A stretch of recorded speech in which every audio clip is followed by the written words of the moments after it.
Pemerintah mengumumkan 12 orang pasien yang terjangkit virus corona sudah dinyatakan sembuh. Mereka adalah 3 pasien yang dirawat di RSUP Persahabatan dan 9 WNI ABK kapal pesiar Diamond Princess. Sementara itu, pasien infeksi corona atau COVID-19 di Indonesia yang sudah sembuh dan diperbolehkan pulang tetap diminta melakukan pembatasan aktivitas serta diberikan edukasi.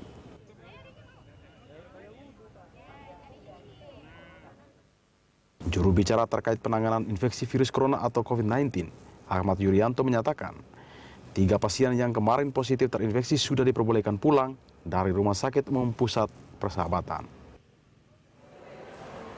Selain itu, ketiganya juga diminta melakukan kegiatan fisik yang seimbang serta memenuhi asupan gizi dengan baik dan meningkatkan daya tahan tubuhnya. Adapun ketiga pasien yang diperbolehkan pulang adalah mereka yang bernomor identitas 06, 14, dan 19. Yuryanto mengungkapkan ada 2 orang pasien yang sedang menunggu hasil laboratorium di RSPI Sulianto Saroso. Pasien itu yakni pasien 03 dan pasien 010. Hasil pemeriksaan pertama menunjukkan negatif COVID-19. Jika hasil tes kedua dinyatakan negatif, maka kedua pasien diperbolehkan pulang. Tim Liputan Berita 1. Ya, besar harapan sembuh pasien corona. Itulah topik dialog kita pagi ini. Opsi melockdown wilayah yang ditemukan kasus positif virus corona atau COVID-19 justru akan meningkatkan peluang penyebaran virus di wilayah itu sendiri. Indonesia tak akan lockdown wilayah terjangkit corona seperti lockdown pada kapal pesiar Diamond Princess. Cara itu kurang ampuh dalam mencegah penularan virus corona di antara manusia di dalam kapal. Lantas apa cara yang paling ampuh untuk mencegah agar penyebaran virus corona atau COVID-19 tidak meluas? Untuk membahasnya sudah hadir di studio Ketua Departemen Paru Fakultas Kedokteran Universitas Indonesia, Dr. Agus Dwi Susanto. Pagi, Dok.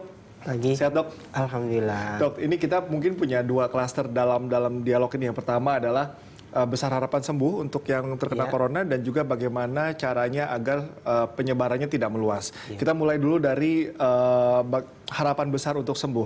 Kita punya semangat itu ya, harapan besar untuk sembuh, tapi juga nggak boleh bias. Sebetulnya betul nggak besar harapan memang ketika orang sudah terkena corona, harapan sembuhnya besar? Ya, berdasarkan data-data yang ada sampai hari ini ya dari seluruh data-data yang dikeluarkan oleh berbagai organisasi internasional termasuk WHO, itu data tersebut cukup jelas bahwa sekitar 80% yang terkena infeksi COVID-19 ini itu dapat kembali recovery atau sembuh ya. Oke, data valid itu ya berarti sembuh. Meskipun bervariasi ya setiap data tersebut, tetapi ya kisarannya di atas 50% sampai 80% lah.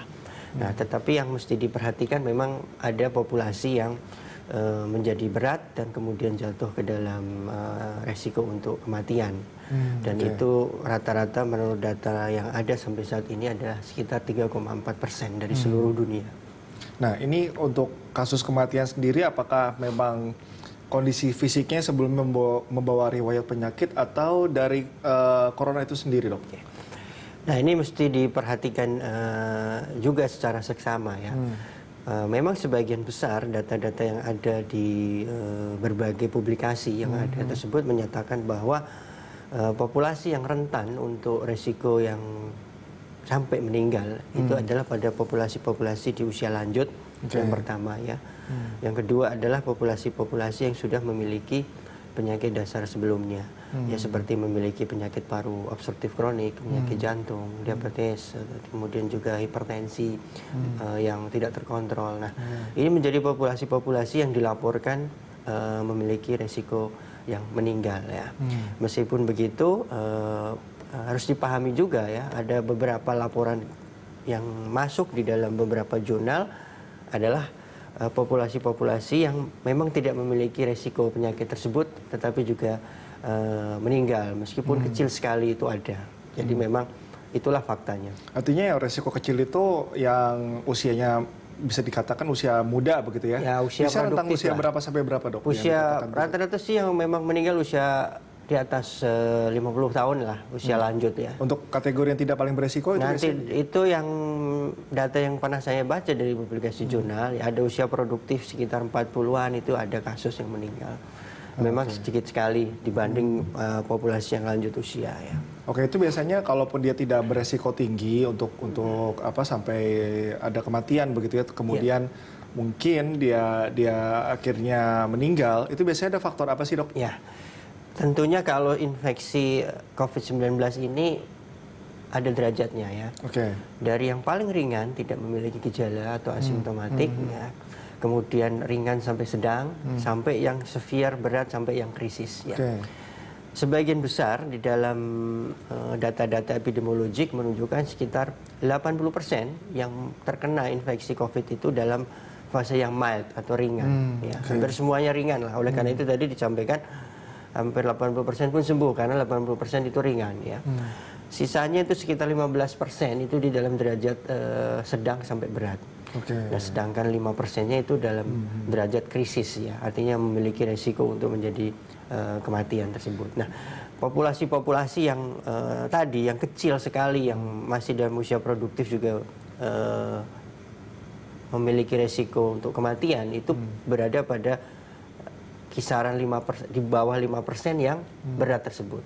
Nah, faktor-faktornya tentu masih harus dilakukan evaluasi kenapa pada usia tersebut juga ada kasus ya. Ada kasus bukan berarti tidak ada, tapi memang ada kasus yang usia produktif juga meninggal tanpa faktor resiko komorbid dan penyakit dasar itu ada. Kalau dari sisi medis, Dok, faktor apa aja saja sih yang paling rentan begitu ya kita terinfeksi corona? Kalau yang saya sampaikan di awal tadi, yang terpenting adalah faktor imunitas ya, yaitu kekebalan tubuh seseorang. Ya, kekebalan tubuh seseorang inilah yang menjadi dasar bahwa seseorang mudah terinfeksi atau tidak. Ya. Ketika imunitas seseorang itu rendah, maka virus akan mudah sekali untuk menginfeksi sehingga akan timbul penyakit.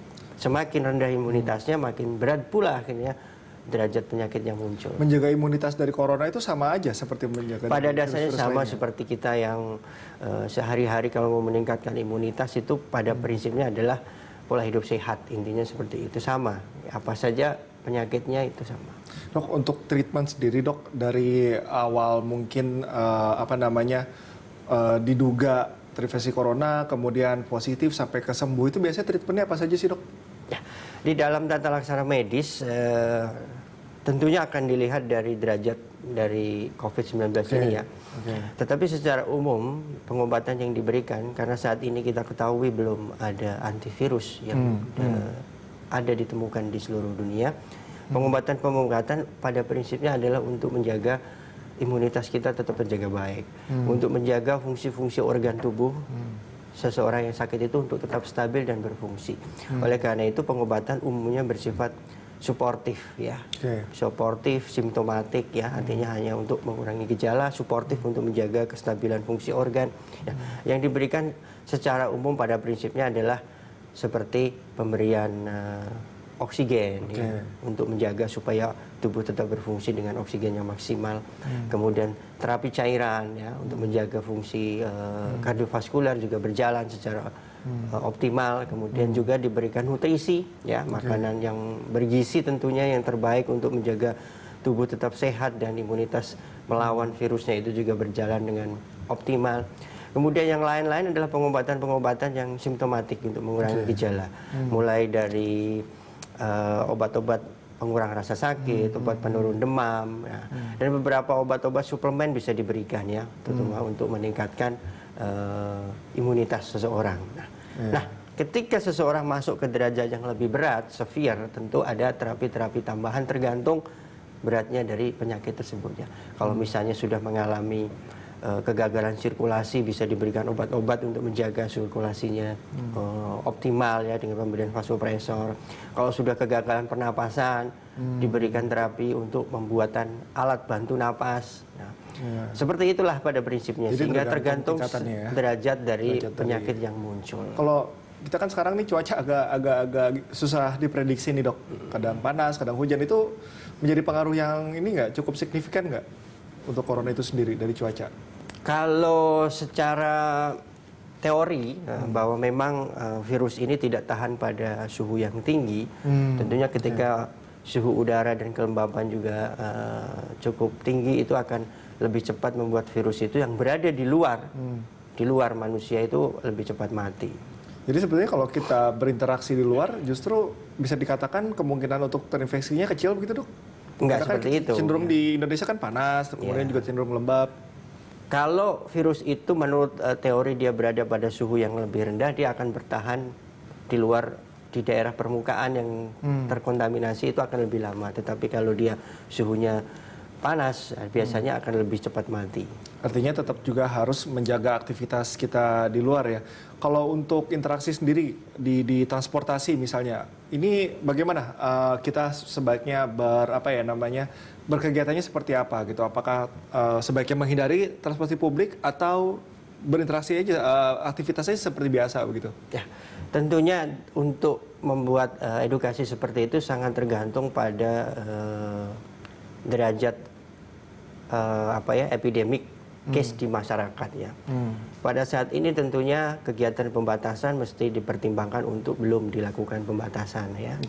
Tetapi kedepannya kalau nanti ada peningkatan kasus yang lebih besar pada populasi, harus mulai dipikirkan untuk itu sudah dipersiapkan oleh ya, DKI, itu ya? harus dilakukan planning seperti itu. Ketika kasusnya ada peningkatan, maka harus mulai dipikirkan pembatasan kegiatan, pembatasan kerumunan massal ya, kegiatan istilahnya yang padat itu harus dihindari, karena itu kontak erat istilahnya akan meningkatkan resiko. Ya, masih ada beberapa hal lagi yang kita bahas, Dr. Agus, usai jeda. Pemirsa tetaplah bersama kami, Money Talks akan kami lanjutkan usai jeda.